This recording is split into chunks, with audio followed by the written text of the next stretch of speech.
Hey, fifth graders, it's Mrs. Turner, and we're going to see a strategy for multiplying times 6. Now, it's really similar to multiplying times 9. When we multiply times 9, we can use our idea of multiplying times 10 and build down. So in this one, for multiplying times 6, we're going to times by 5 first and then build up to groups of 6. So I put our multiplication chart, right? If we were multiplying times 1, times 2, times 3, times 4, times 5, all the way through 10. So here's 5 times 1, 5 times 2, and then down here I put 6 times 1, 6 times 2, so forth. And then we're going to look for a pattern.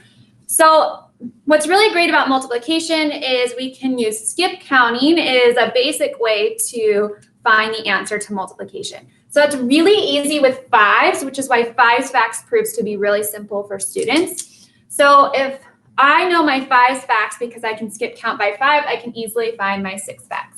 So 5 times 1 would be 5, 10, 15 would be 3, 20, 25, 30, 35, 40, 45, and then 5 times 10 would be 50, right? Just counting by 5s. So if I know that, then I should be able to build up to 6, right? Because let's say I had 5 times 7.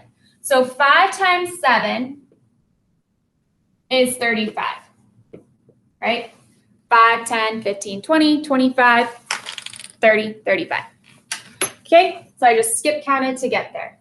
Now, what that really is what we can think of as 5 groups of 7, right? So I can put 1, 2, 3, 4, 5 groups, and in each group would be 7.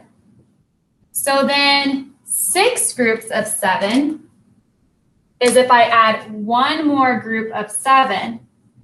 So then 6 times 7 would be this 35, plus 7 more would be what 6 groups of 7 would be, right? So then I think 35 plus 7, well, I know that 35 and 5 is 40, 2 more to make a total of adding 7, and that would be 42.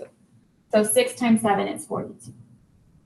So if I look over here, if I skip counted by 6, 6 times 1 would be 6, times 2 is 12, times 3 is 18. I'm just adding 6 as I go. Times 4 is 24. Add 6 times 5 would be 30. Add 6 times 6 would be 36. And times 7 would be 42, right?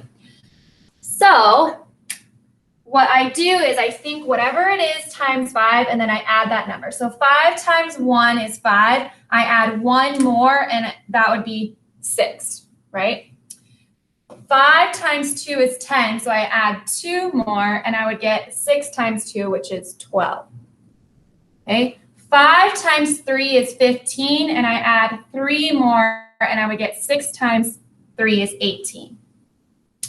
5 times 4 is 20, add 4 more, and we would get 24. So I'm adding the number that I'm multiplying by because remember, I'm building up. I'm not thinking 5 groups of 7, I'm thinking 6 groups of that number. And in our example, that was 7. So I'm adding that other number. So if I was doing 5 times 5 is 25, add 5 to that, 5 times 6 is 30. 5 times 6 is 30, so then 6 times 6 would be 36. I have to add that 6. Do you guys see the pattern? So what you want to do is you use 5, right? And you think 5 times that number, you add 1 more group of that other number. So whatever you're multiplying here, you add 1 more group, and then that's what it would be times 6.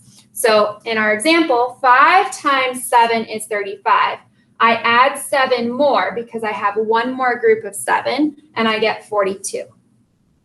So if I want to know what 6 times 8 is, but I know that 5 times 8 is 48, I add 8 more to that, and I know that 6 times 8 is 48.